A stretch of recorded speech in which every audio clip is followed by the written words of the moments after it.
Praise the Lord. സ്നേഹമുള്ളവരെ, പ്രാർത്ഥിക്കുന്നവരെ കണ്ടിട്ടാണ് പലരും പ്രാർത്ഥനാ ജീവിതം അവസാനിപ്പിക്കുന്നത് എന്ന് സമൂഹം പറയാറുണ്ട്. എന്തുകൊണ്ടാണ് സമൂഹം അങ്ങനെ പറയുന്നത്? നമ്മിൽ പലരും ദിവസവും പള്ളിയിൽ പോകുന്നവരും വിശുദ്ധ കുർബാന സ്വീകരിക്കുന്നവരും ജപമാല ചൊല്ലുന്നവരും വചനം വായിക്കുന്നവരും വചനം കേൾക്കുന്നവരും ഒക്കെയാണ്. എന്നാൽ നമ്മുടെ പ്രാർത്ഥനയും നമ്മുടെ ജീവിതവും തമ്മിൽ യാതൊരു ബന്ധവുമില്ല. നേരെ എതിരായിട്ടാണ് നാം പലപ്പോഴും ചിന്തിക്കുകയും പ്രവർത്തിക്കുകയും സംസാരിക്കുകയും ചെയ്യുന്നത്. അതുകൊണ്ടാണ് സമൂഹം അപ്രകാരം പറയാൻ ഇടവരുന്നത്. നമ്മുടെ ജീവിതം എപ്രകാരമാണ് എന്ന് നാം ചിന്തിക്കാറില്ല. പ്രാർത്ഥിച്ചു കഴിഞ്ഞാൽ എല്ലാമായി എന്ന് നാം ചിന്തിക്കുകയാണ്. നമ്മുടെ വിശ്വാസം അതിൻ്റെ പൂർണ്ണതയിൽ എത്തണമെങ്കിൽ പ്രവൃത്തിയും അതുപോലെ സംസാരവും എല്ലാം നല്ലതായിരിക്കണം. നമ്മുടെ ഹൃദയം എന്തിലേക്കാണ് ചാഞ്ഞിരിക്കുന്നത്? എപ്പോഴും കുറ്റം പറയാനും തിന്മകൾ കണ്ടെത്താനുമാണ് നമ്മുടെ മനസ്സ് പോകുന്നത്. പ്രാർത്ഥിക്കുന്നവരിൽ അതല്ല ഉണ്ടാകേണ്ടത്. പ്രാർത്ഥിക്കുന്നവർ നന്മ കാണാനും നല്ലത് പറയാനും നല്ലത് പ്രവർത്തിക്കുവാനും ഇടവരണം. നാം പലപ്പോഴും മറ്റുള്ളവരെ കുറ്റം വിധിച്ചും പരദൂഷണം പറഞ്ഞും അതുപോലെ തന്നെ കലഹവും ഭിന്നതയും എല്ലാം സമൂഹത്തിലുണ്ടാക്കി കുടുംബത്തിലുണ്ടാക്കിക്കൊണ്ടാണ് നാവിനെ നിയന്ത്രിക്കാതെ നാം ജീവിക്കുന്നത്. ജനങ്ങൾ പറയും, അപ്പോൾ നമ്മെ കണ്ടു പറയുന്നത്, പ്രാർത്ഥിക്കുന്നവർ ഇങ്ങനെയാണെങ്കിൽ ഇതിലും ഭേദം പ്രാർത്ഥിക്കാതിരിക്കുകയല്ലേ എന്ന്. റോമ 2:1 നാം മറ്റുള്ളവരെ വിധിക്കുമ്പോൾ നമുക്ക് ന്യായീകരണമില്ല എന്ന് തിരുവചനം നമ്മെ ഓർമ്മിപ്പിക്കുകയാണ്.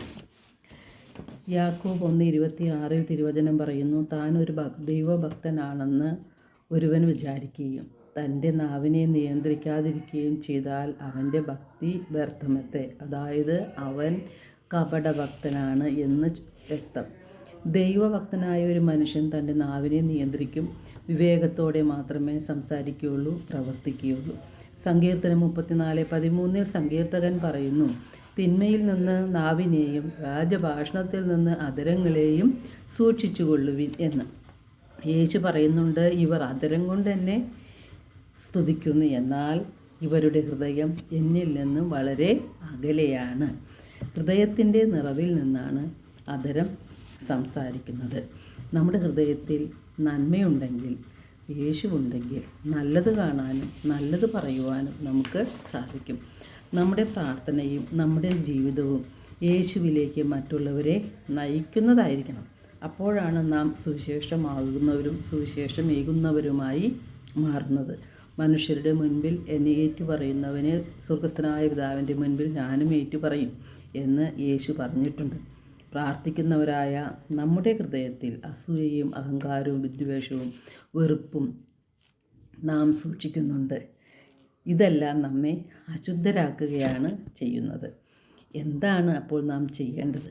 നമ്മുടെ കുറ്റങ്ങൾ, നമ്മുടെ ബലഹീനതകൾ, നമ്മുടെ പാപങ്ങൾ അതെല്ലാം നാം അംഗീകരിക്കണം.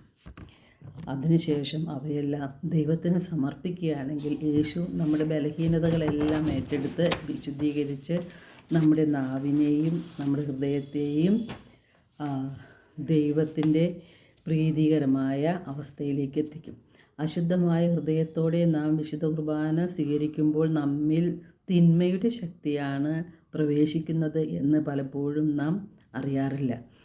നാം മറ്റുള്ളവരുടെ തിന്മ കണ്ടെത്താനാണ് പലപ്പോഴും ശ്രമിക്കുന്നത്. യൂദാസിൽ ധനമോഹം എന്ന തിന്മ ഉണ്ടായതുകൊണ്ടാണ് 30 വെള്ളിക്കാശിന് തന്നെ സ്നേഹിക്കുന്ന തൻ്റെ ഗുരുവായ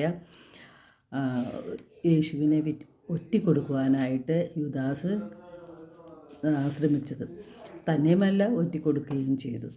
യോഹന്നാൻ 13:27 തിരുവചനം ഇപ്രകാരമാണ് നമ്മെ ഓർമ്മിപ്പിക്കുന്നത്, അപ്പം സ്വീകരിച്ച ഉടനെ സാത്താൻ അവനിൽ പ്രവേശിച്ചു. അപ്പോൾ ഇതുപോലെ നമ്മിലും സംഭവിക്കുന്നുണ്ടോ എന്ന് നാം ഗൗരവത്തിൽ ചിന്തിക്കണം.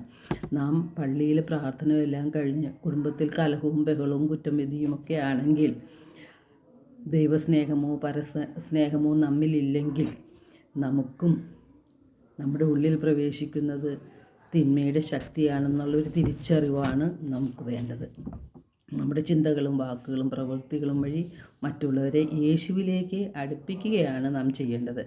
അതിനായി നാം ആദ്യം നമ്മുടെ ഹൃദയത്തെ ദൈവവചനം കൊണ്ട് വിശുദ്ധീകരിക്കണം. അതായത് ദൈവവചനം അനുസരിച്ച് ജീവിച്ചുകൊണ്ട് ദൈവത്തിൽ ആശ്രയിച്ചുകൊണ്ട് ജീവിക്കുമ്പോൾ തിന്മയുടെ ശക്തി നമ്മെ വിട്ടുപോകും. എല്ലാവർക്കും ഒരു നല്ല ദിനം ആശംസിക്കുന്നു. ദൈവം നമ്മെ ഓരോരുത്തരെയും സമൃദ്ധമായി അനുഗ്രഹിക്കട്ടെ.